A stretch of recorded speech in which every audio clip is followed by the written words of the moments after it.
दोस्तों आज मैं Jack in the box movie को एक्सप्लेन करने वाला हूँ। कहानी की शुरुआत में एक आदमी मेटल डिटेक्टर से सोना ढूंढ रहा होता है। इंडिकेशन मिलने पर वो खुदाई करता है जिसमें उसे एक बॉक्स मिलता है। बॉक्स पर मोटे अक्षरों में जैक लिखा था। उस बॉक्स में से एक पुतला निकलता है और वो उसे दिखाने अपनी पत्नी के पास लाता है जिसे ये काफी पसंद आता है और इसके बाद वो आदमी कमरे से बाहर चला जाता है। इधर उसकी पत्नी भी उस पुतले को देख कर बाहर आ रही होती है कि अचानक उस बॉक्स में कुछ हलचल होती है। ये देखकर वो चेक करने वहां जाती है कि तभी एक डीमन यानी कि शैतान उस बॉक्स से निकलकर उसे मार डालता है और उसे अपने साथ बॉक्स के अंदर ले जाता है। इधर अपनी पत्नी की आवाज सुनकर वो आदमी दौड़ता हुआ वहां आता है मगर वो उसे नहीं बचा पाता और फिर वहीं बैठकर रोने लगता है। खैर अब सीन शिफ्ट होता है और हम 12 साल बाद का समय देखते हैं। हम एक आदमी को देखते हैं, इसका नाम कैसी है। वो यहाँ म्यूजियम में जॉब के लिए आया है और आज उसका पहला दिन है। अंदर जाने पर उसे कोई दिखाई नहीं देता, इसीलिए वो कोई है कहते हुए ऊपर के फ्लोर तक जाता है। तभी वहाँ एक लड़की आती है। वो अपना नाम लीजा बताती है। कैसी के पूछने पर लीजा बताती है कि मैनेजर तो अभी नहीं है, चलो मैं ही तुम्हें म्यूजियम घुमाती हूँ। फिर म्यूजियम घूमते हुए वो एक रूम में पहुंच जाते हैं जहाँ केसी को एक बॉक्स मिलता है। वो उसे उठाकर सामने टेबल पर रखता है और लीजा को वहाँ आकर देखने को कहता है। लीजा पूछती है ये क्या हो सकता है। केसी कहता है कि पता नहीं, शायद ये कोई म्यूजिक बॉक्स है। खैर ऐसे ही जांच करते हुए केसी उस पर लिखे अक्षरों को घुमा देता है जिससे वो अपने आप घूमने लगते हैं और रीअरेंज होकर जैक बन जाते हैं। इसी बीच एक हैंडल भी बाहर निकलता है। केसी के हैंडल को घुमाने पर एक म्यूजिक प्ले होता है मगर अचानक से एक पुतला बाहर निकलता है जिससे वो डर जाती हैं। लीजा डर के कहती है ये कैसा खिलौना है।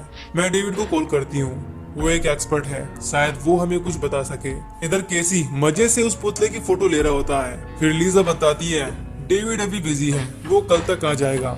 अब सीन चेंज होता है और रात को दो चोर म्यूजियम में चोरी करने घुसते हैं। उनमें से एक पुतले को देखकर अपने साथी को बुलाता है, इधर आओ देखो मुझे क्या मिला। तभी हैंडल घूमने लगता है और बॉक्स में से एक हाथ बाहर निकलता है। इसके बाद हम उस आदमी को मरा हुआ देखते हैं। इधर उसका साथी इन सब से डर के पीछे छिप जाता है। तभी एक हाथ उसके सर पे आता है और वो भी मारा जाता है। अब सीन चेंज होता है। उसी रात लीजा और केसी किसी कैफे में बैठे होते हैं। वेटर के आने पर वो अपना ऑर्डर देते हैं।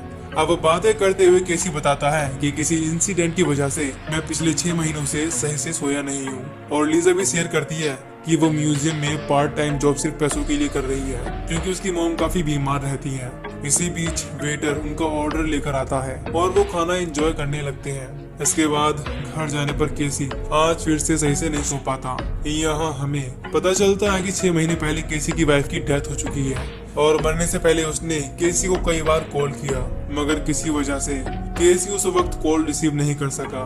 इसकी वजह से वो खुद को अपनी वाइफ की मौत का जिम्मेदार मानता है।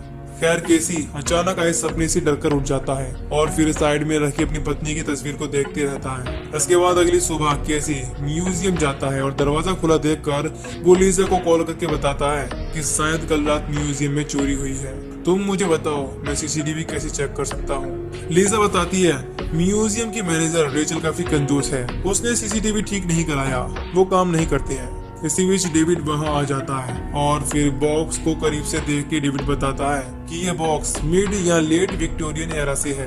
कुछ लोगों का मानना है कि जैक इन द बॉक्स को फ्रांस में बनाया जाता था शैतानी ताकतों को रोकने के लिए। एक बार ये बॉक्स ओपन हो जाए तो उसकी भरपाई आसपास के लोगों को मार के करता है। दूसरी ओर केसी डेविड की हर बात बड़े ध्यान से सुन रहा था ताकि वो यहाँ आने वाले विजिटर्स को ये रोचक बातें बता सके। फिर केसी पूछता है कि मैं और कहाँ से जान सकता हूँ इसके बारे में। इस पर डेविड किसी मोरिस नाम के बंदे के बारे में बताता है कि उसे डीमोनोलॉजी में एक्सपर्ट माना जाता है। इसके बाद डेविड वहाँ से जाने लगता है और केसी बस यूं ही बॉक्स पर 2 लिखा देखता है। अब सीन चेंज होता है और केसी बैठा कुछ सोच रहा था। तभी एक विजिटर वहाँ आती है जो उससे ऊपर जाने का रास्ता पूछती है।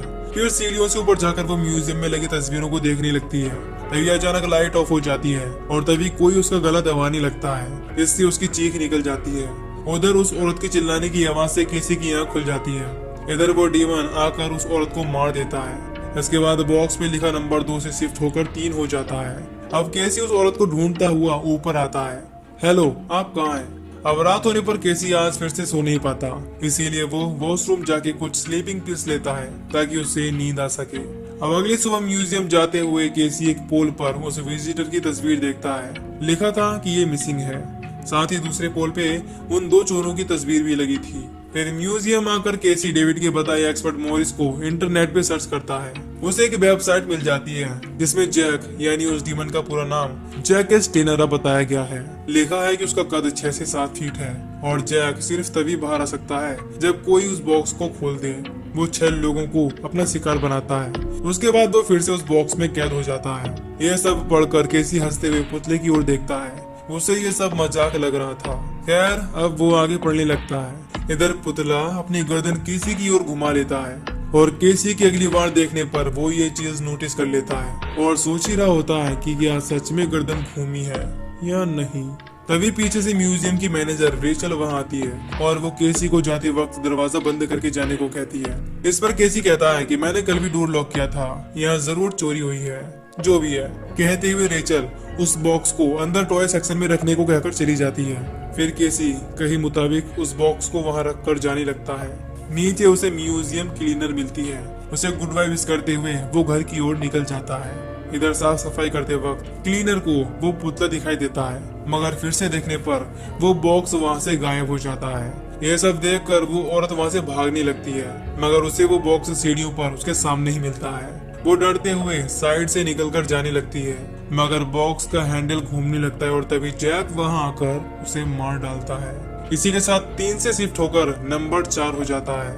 अब अगली सुबह लीजा म्यूजियम आकर केसी को वो लास्ट कॉल रिकॉर्डिंग सुनते देखती है। पूछने पर केसी बताता है कि जब उसकी वाइफ ने कॉल किया तब वो सो रहा था, इसीलिए उसने इग्नोर कर दिया।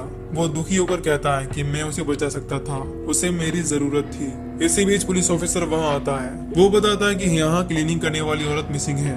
इस पर केसी कहता है कि फ्राइडे को ही मैंने उसे देखा था जब मैं म्यूजियम से घर जा रहा था। फिर ऑफिसर केसी से कुछ पूछताछ करता है और जाते वक्त उसे अपना कार्ड देकर जाता है। कहता है कि कुछ पता चले तो मुझे इन्फॉर्म करना। ऑफिसर के जाने के बाद केसी को उस बॉक्स पर शक होता है, इसीलिए वो उस पुतले के सामने एक कैमरा लगा देता है और अपने दोस्त एंडी को उस एक्सपर्ट मॉरिस का एड्रेस निकालने को कहता है। फिर वापस आते हुए केसी उस बॉक्स को अपने सामने देखता है और उसकी टॉर्च भी अपने आप काम करना बंद कर देती है। तभी अचानक से जैक उस पर हमला करता है। इससे केसी नीचे गिर जाता है, मगर वो केसी को जान से नहीं मारता। अब उसने केसी को क्यों नहीं मारा ये हमें कहानी में आगे पता चलेगा। अब सीन चेंज होता है। केसी लीजा को रिकॉर्डेड फुटेज दिखाता है, मगर कैमरा ऑफ हो जाने से वो आधी ही रिकॉर्ड हुई थी।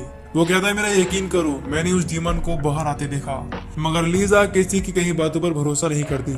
उसे लगता है कि केसी अपनी वाइफ की मौत के बाद से सही से सोया नहीं है, इसीलिए यही उसे ऐसा लग रहा है। इधर केसी उस रूम में जाता है जहाँ उसे वो बॉक्स पहली बार मिला था और स्लीव पे उसके पहले ओनर का नाम पड़ता है, नॉर्मन क्लीवर। अब इस नाम को गूगल करने से पता चलता है कि इस आदमी की 46 वर्षीय पत्नी लापता है और इसके चार्जेस में से 10 साल की सजा हुई थी। केसी तभी नॉर्मन से मिलने के लिए निकल पड़ता है। वहाँ जाकर दरवाजा नॉक करने पर एक आदमी बाहर आता है जो गुस्से में मैंने उसे नहीं मारा कहने लगता है। केसी बताता है कि वो बॉक्स अब मेरे पास है। यहाँ हमें पता चलता है कि नॉर्मन वही आदमी है जिसे मूवी की शुरुआत में दिखाया गया था। फिर वो अंदर जाकर बातें करने लगते हैं। नॉर्मन बताता है कि मुझे उन दिनों मेटल डिटेक्ट करने का शौक था और मुझे लगा कि मैंने गोल्ड की किसी चीज को खोज दिया। फिर खोदने पर मुझे वो बॉक्स मिला।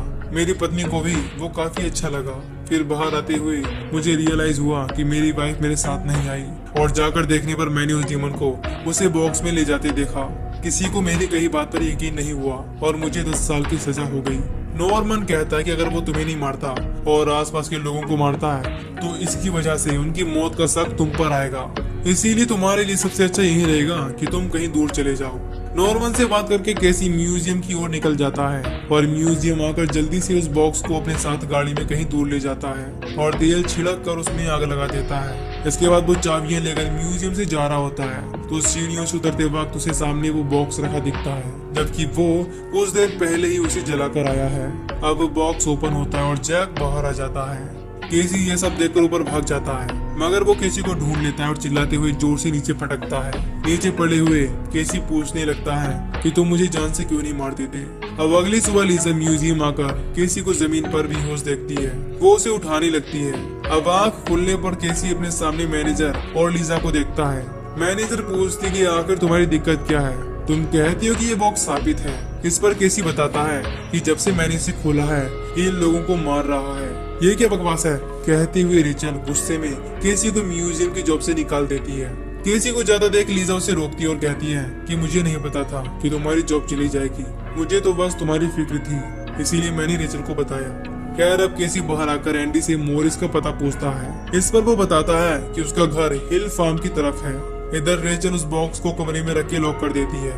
उधर केसी एंडी के बताए एड्रेस पर पहुंच जाता है और नॉक करने पर मोरिस बाहर आता है। पहले तो वो गुस्सा हो जाता है बिना बताए आने के लिए, मगर फिर केसी की रिक्वेस्ट करने पर वो उसे आधे घंटे का वक्त देता है। अंदर केसी मोरिस को उस बॉक्स के बारे में सब कुछ बता देता है। इस पर मोरिस कहता है कि नेचर की बनाई हर चीज को मारा जा सकता है। उधर रेचल लैपटॉप में काम कर रही होती है और लीजा लंच के लिए ब्रेक लेकर म्यूजियम से चली जाती है। इधर मोरिस केसी को बताता है कि क्योंकि तुमने उस बॉक्स को खोला है इसीलिए वो तुम्हें नहीं मार सकता। इधर रेचल को काम करते हुए कुछ आवाज आती है, इसीलिए वो देखने के लिए चली जाती है। उधर मोरिस बताता है कि सिर्फ तुम ही उसे वापस भेज सकती हो क्योंकि वो तुम्हें नहीं मार सकता। तुम्हें जैक को उस बॉक्स के अंदर कैद करना होगा।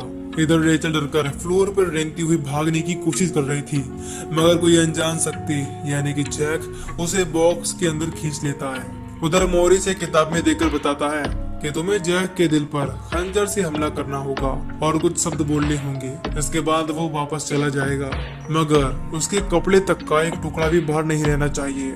अगर उसका कुछ भी बॉक्स से बाहर रह गया तो वो जरूर वापस आएगा अपने शिकार के लिए। इधर लीजा लंच के बाद म्यूजियम आती है। वो अपने डे ऑफ के लिए रेचल को ढूंढने लगती है।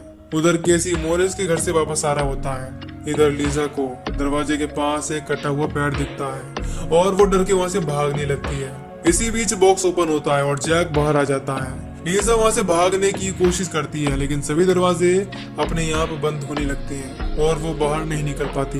उधर केसी भी म्यूजियम में पहुंच जाता है और भागकर अंदर आता है बॉक्स को लेने के लिए। इधर जैक लीजा पर जोर से हमला करके उसे अधमरा कर देता है। दूसरी तरफ केसी अंदर आकर देखता है कि सारा सामान इधर उधर बिखरा हुआ है। इसी बीच उसे जैक दिखाई देता है और वो उस पर हमला कर देता है। इससे केसी बेहोश हो जाता है। इधर लीजा अब जैक को अपनी ओर आता देखती है। काफी चोट लगने की वजह से वो भाग नहीं पाती। दूसरी ओर आंख खुलने पर केसी को लीजा के चीखने की आवाज आती है और जाकर देखने पर केसी देखता है कि जैक लीजा को खींचकर बॉक्स के अंदर ले जा रहा है। ये सब देखकर केसी पास में रखा खंजर लेकर पीछे से हमला करके जैक के दिल पर वार कर देता है। इसके बाद जैक नीचे गिर जाता है। अब वो बॉक्स ओपन होता है और वो जैक को अपनी ओर खींचने लगता है। इसके बाद जैक बॉक्स में बंद हो जाता है। इधर केसी लीजा को उठाने लगता है कि तभी पुलिस वहां आ जाती है, क्योंकि लीजा ने जैक से बचकर भागते हुए पुलिस को फोन किया था। ऑफिसर केसी को इन सब के लिए जिम्मेदार मानकर अरेस्ट कर लेता है और उसे इंक्वायरी के लिए पुलिस स्टेशन ले जाते हैं। इधर लीजा भी मोरिस से मिलने जाती है, क्योंकि उसे सब सच साबित करके केसी को जेल से निकलवाना है। मोरिस बताता है कि क्या तुम जानती हो, अपने एक शिकार के बाद जैक 3 साल तक जिंदा रह सकता है। उसने 5 लोगों को मारा है, यानी अगले 15 सालों तक वो बॉक्स किसी को ओपन नहीं करना है। इसके लिए तुम्हें उसे कहीं दफनाना होगा। इस प्लान को पूरा करने के लिए लीजा म्यूजियम वापस आती है। उधर पुलिस ऑफिसर केसी को सब सच बताने को कहता है, क्योंकि उसकी कई बातें ऑफिसर को झूठ लग रही थी। उधर लीजा बॉक्स को जमीन में दफनाने लगती है। इसी बीच केसी को याद आता है कि जब जैक बॉक्स के अंदर कैद हो रहा था तो उसकी उंगली कटकर बाहर रह गई थी, जबकि मोरिस ने कहा था कि जैक का कुछ भी बॉक्स से बाहर नहीं छूटना चाहिए। अब वो चिल्लाते हुए ऑफिसर को लीजा खतरे में है, वो उसे मार देगा कहने लगता है। दूसरी ओर बॉक्स से एक हाथ जाते समय लीजा का पैर पकड़ लेता है। इधर केसी ऑफिसर को समझाता रहता है, प्लीज मेरा यकीन करो। उधर हम लीजा को जमीन पर गिरा देखते हैं और जैक उसे घसीटकर बॉक्स के अंदर खींच लेता है। इसी के साथ आखिरी शिकार मिलते ही बॉक्स पर लिखा नंबर शिफ्ट होकर 5 से 6 हो जाता है और इसी के साथ ये मूवी यहीं पर खत्म हो जाती है।